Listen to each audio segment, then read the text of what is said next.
Hello and welcome to Enchantment of Eternity's video for how will modern Star Trek be looked back on in the future. This is a Patreon requested video, requested by patron Kyrie091. Thank you so much for your request.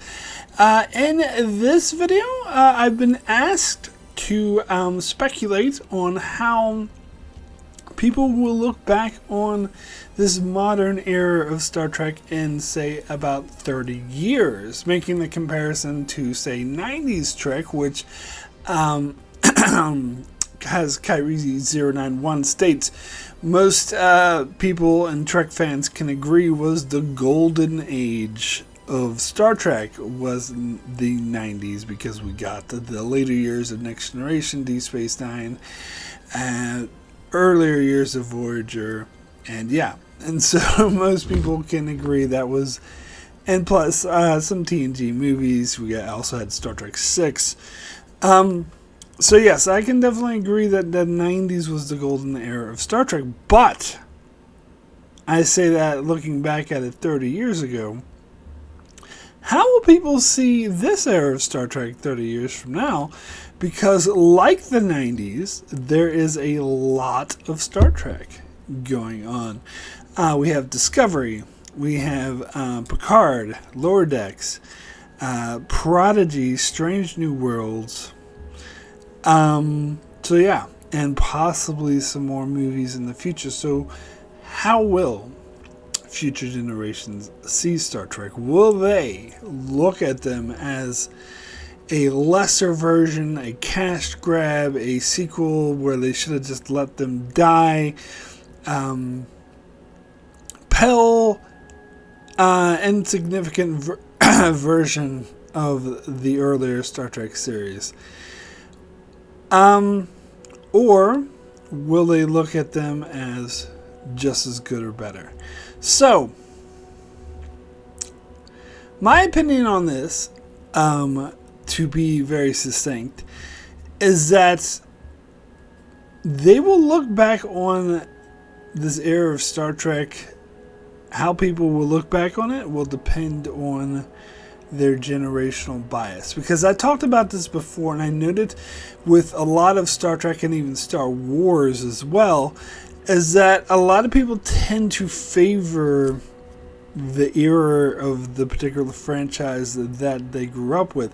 Like, I myself would agree totally with Kyrie091 that 90s was the golden era of Star Trek, but there are many out there who are of an older generation who would actually refute that and say that the original series was the clear best Star Trek, and that the 90s era Star Trek shows were just a pale comparison to what the original series and the animated series and the original series movies did. That Kirk, Spock, and McCoy was essential Star Trek, and all the other Star Treks are still good, but never be as great as the classic, as the original. That, of course, is an opinion I do not hold at all. And then I talked before about, and this is something my sister actually brought up, about how it tends to be people, which Star Trek show people gravitate towards tends to be the one that they grew up with. Like, my sister grew up with Next Generation. I am a little bit younger than her, so I gravitate more towards towards Deep Space Nine. And there was another personality on YouTube I saw who was a little bit younger than me that gravitates towards Voyager. And then there's, of course, Jessie Gender, who makes no secret that Enterprise is her favorite Star Trek show, but then also admits that that's when she grew up watching Enterprise. So I have no doubt that the same would be said for people who grew up watching Discovery. That they might say, well, Discovery is my favorite show because that's the one I watched when I was a kid. Now, the later shows, Picard, Strange New Worlds, Lower Decks, Prodigy, they're kind of all intermixed, so then they're all airing at the same time. I will say Discovery aired for a couple years prior, so that might stick out to people more who were coming of age when that first started showing. But The rest is kind of going to be up to individual. In fact, you could say the same thing with Deep Space Nine, because that came out at the same time as Next Generation and Voyager, so I could have just as easily picked one of those shows, but Deep Space Nine was the one. I guess it was in the middle right when I would, but it's the one I gravitate towards because I like. So it's not just generational bias, but I think that definitely does play a factor. I mentioned Star Wars. I think that's a huge thing. People, there's been like a agreed upon, noted thing that the original Star Wars trilogy is the best. But that's starting to be challenged now by people who grew up watching the prequels, and they're starting to say that the prequels are actually better. And then we have people even younger who grew up with the sequel trilogy who are now going to say the sequel trilogy is the best. But of course, in the case of Star Wars, they're objectively wrong. Anyway, sorry. But yeah, so I think if you ask me how this age of modern Star Trek is going to be looked upon in 30 years, I don't think that they're going to balk at it and say, oh, it's just a cheap crash grab and it's not Star Trek. I think they will consider it Star Trek. They'll be like, well, this is what Star Trek is. Discovery, Strange New Worlds, that's what Star Trek is. And if they have shows even 20 or 30 years after that Star Trek shows, they'll be comparing it to they won't be comparing it to the original series or Next Generation or Voyager or Enterprise. They'll probably be mostly comparing it to Discovery and Strange New Worlds and being like, oh, this isn't Star Trek. Because here's the thing, each era of Star Trek does have a unique and distinct film. Like the original series in the 60s doesn't feel anything like even Next Generation and Deep Space Nine Voyager. Earlier, like late 80s, earlier 90s, like Next Generation and the original series movies and DS9, early Deep Space Nine also have a distinct feeling that's different from later Deep Space Nine and Voyager.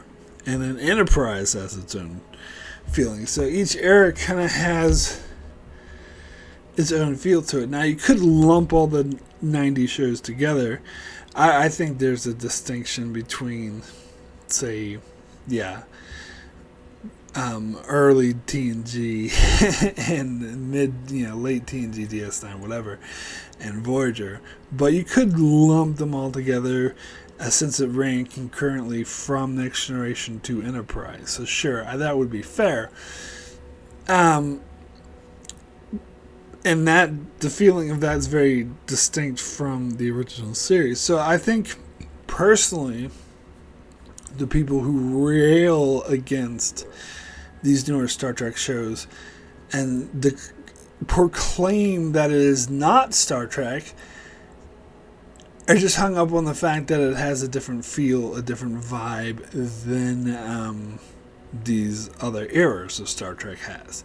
This era is distinctly different. It mostly, especially Discovery, played off of the success of the Abrams reboot Abominations, which I'll get back to them.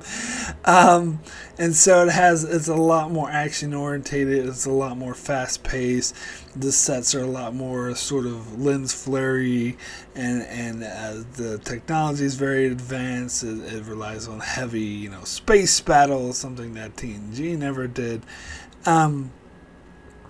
And so the feel of it is distinct. In fact, I've heard the main criticism I've heard of Strange New Worlds from people who hate that show is that it's too quippy and it doesn't have the slow paced dialogue of TNG or even DS9, and instead it's a lot of people were like smart Alex and being quippy and being really fast paced, a lot of dialogue back and forth like Marvel movies. And so that could definitely have an influence, but I would say it's influenced by the era in which it was released.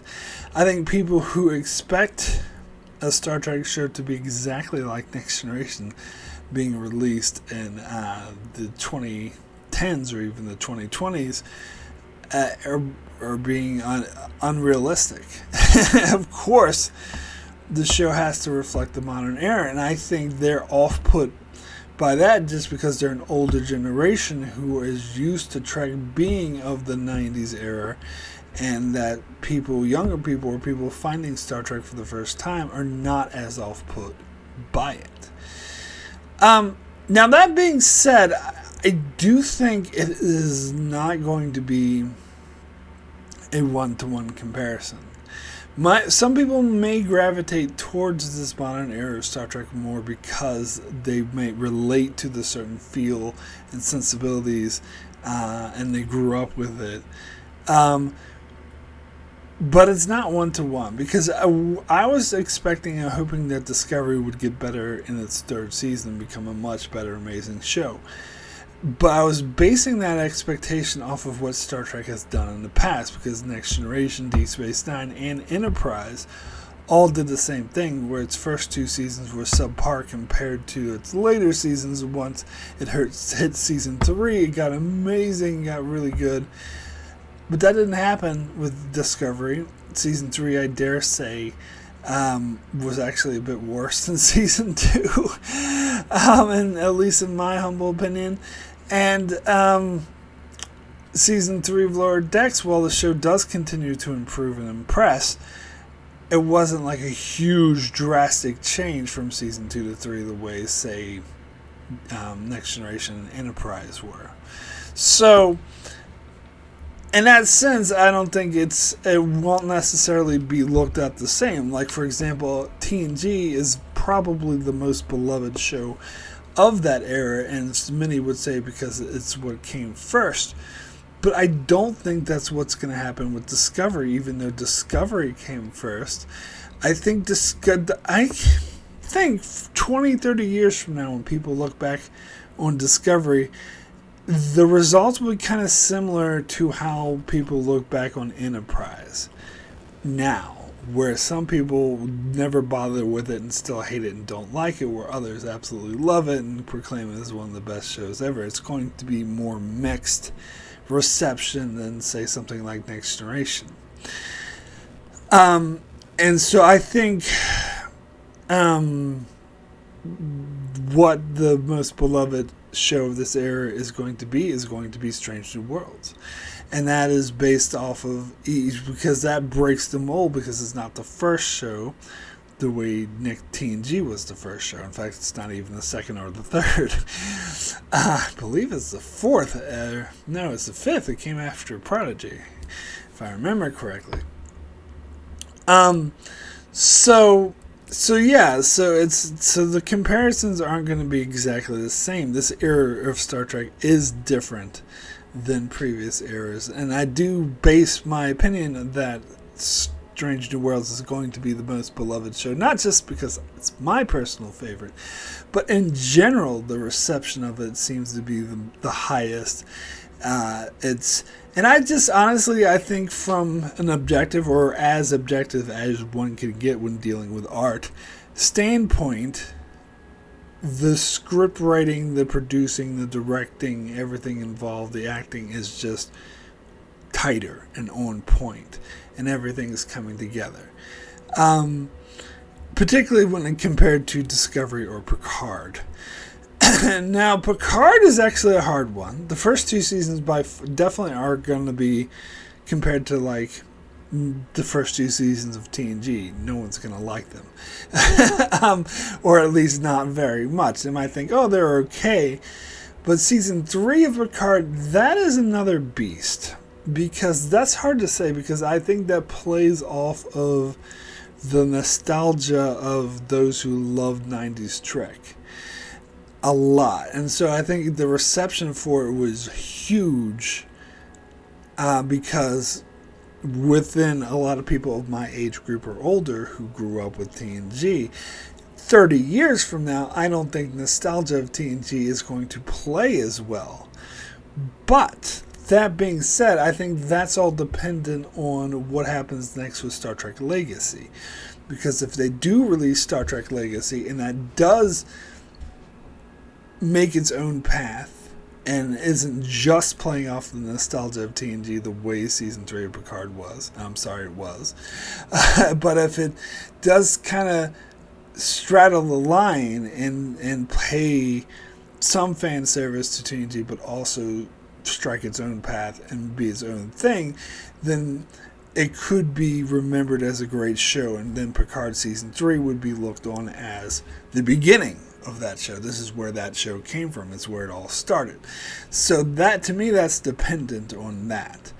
But definitely the first 2 seasons of Picard will not be looked at very favorably. And as I said, Discovery's going to have very mixed opinions. I think overall, people are going to love Strange New Worlds, and again, it's only in 2nd season as I make this video, so maybe later seasons will suck, and it will end up jumping the sharp. There's some wood I can knock on. Let's hope that doesn't happen, but I never know. Who knows? I don't know.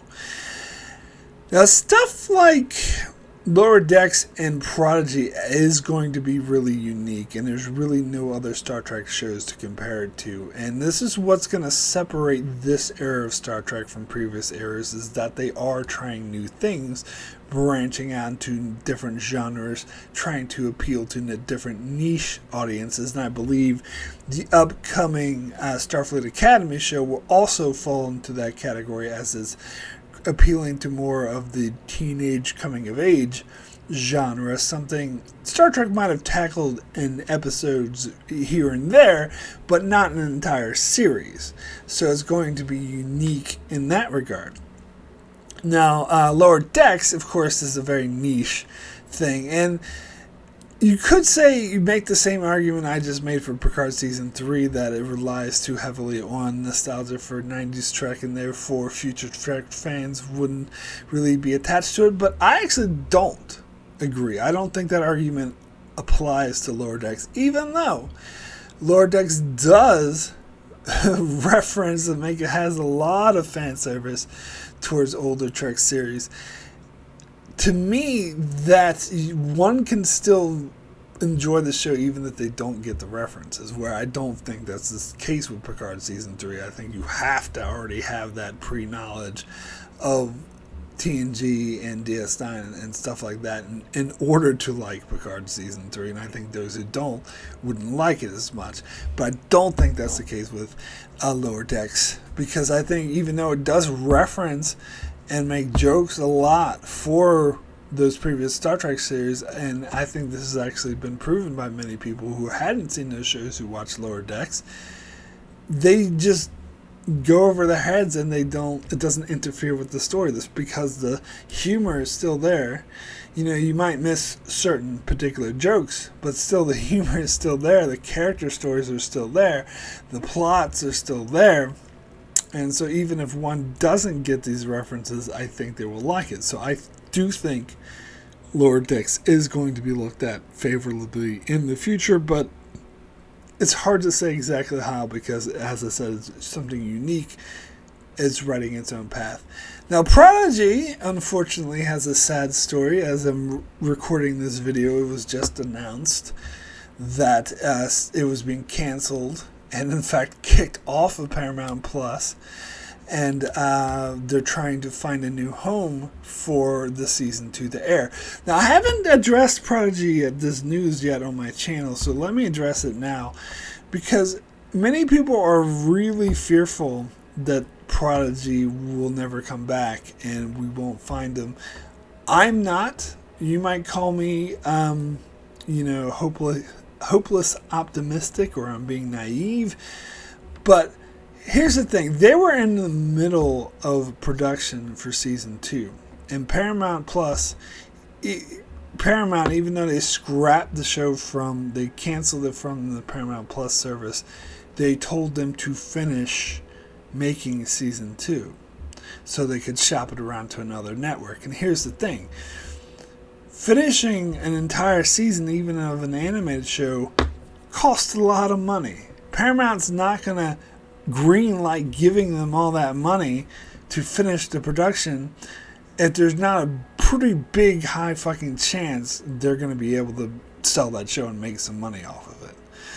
For example, I think this is different than something like HBO Max canceling Batgirl, or the HBO whatever, Warner Brothers or whatever that's called, because that in that case there's a Batgirl movie they completely scrapped and will never see the light of day, and they stopped it dead in its tracks because they were just like, we're not going to make money off of it, we're just going to cut our losses and end it right here. It's different here because they actually said continue with production, finish making season 2 so we can sell it to another network. And I really do think they are going to try. And plus, Paramount, I think a lot of Star Trek fans weren't aware of all the financial issues that Paramount was. I watched a couple of things, some stock reports or whatever that reported that Paramount was in dire straits. And so they needed to do something drastic. But they were also saying what Paramount Plus should probably do is, instead of making their own streaming service, which they had to pay money for, they should instead make shows and sell them to other networks and profit off of it. So I do think that is probably going to eventually happen for all the Star Trek shows on Paramount Plus. I think based off of the reports, financial reports coming in, Paramount Plus is going to fail, and that eventually they're going to end up that doesn't mean they're going to stop making the Star Trek shows. It just means they're going to have to sell them to another streaming service, and that way they can make money off of it. And if Paramount Plus doesn't fail entirely, then it probably will end up merging with another streaming service. There's already been speculation about this, people speculating it's going to merge with Disney Plus or Netflix or something like that.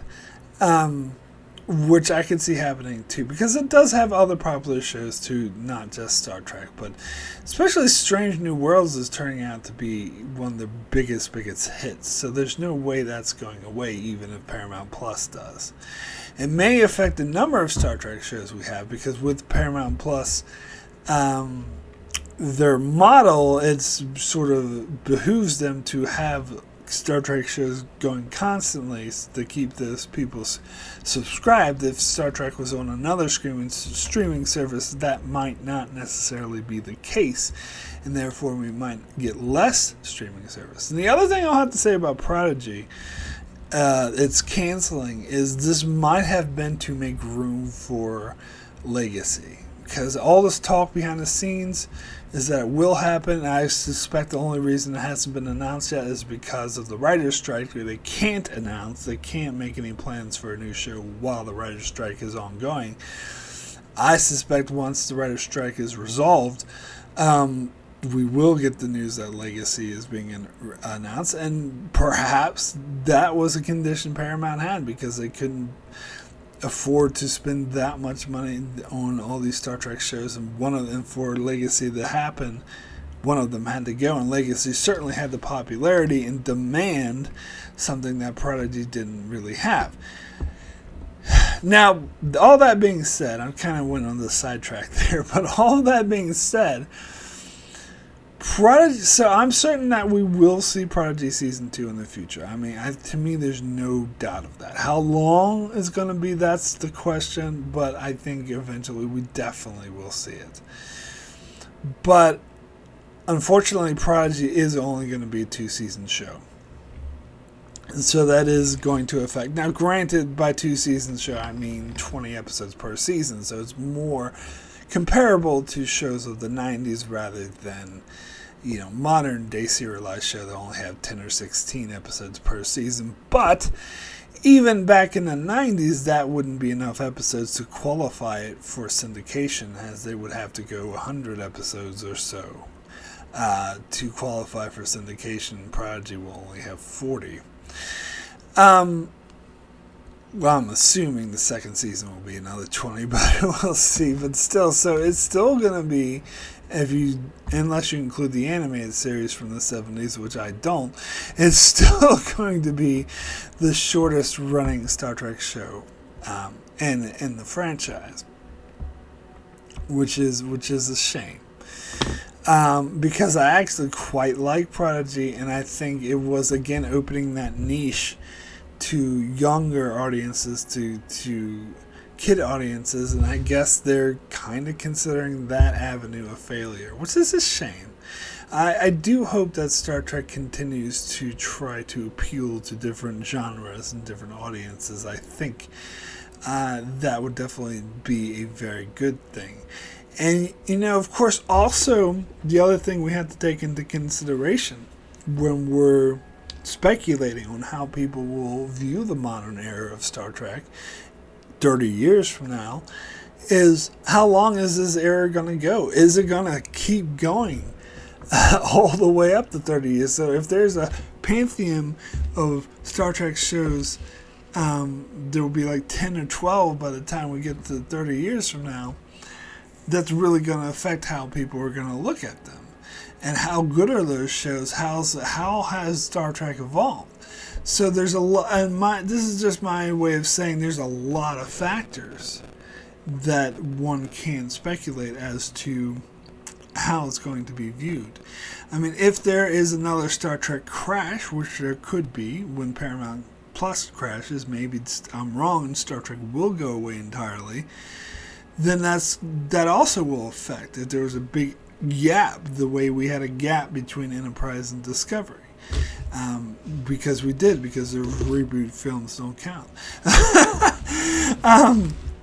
I guess I could talk about how people are going to look on those reboot films in the future, and I don't know, it's hard to say because I disagree with the general public on those reboot films so entirely. And I talked about how some people balk at Discovery's not really being Star Trek, and how I thought that was an invalid opinion, and yet I do hold that opinion for Star Trek 2009.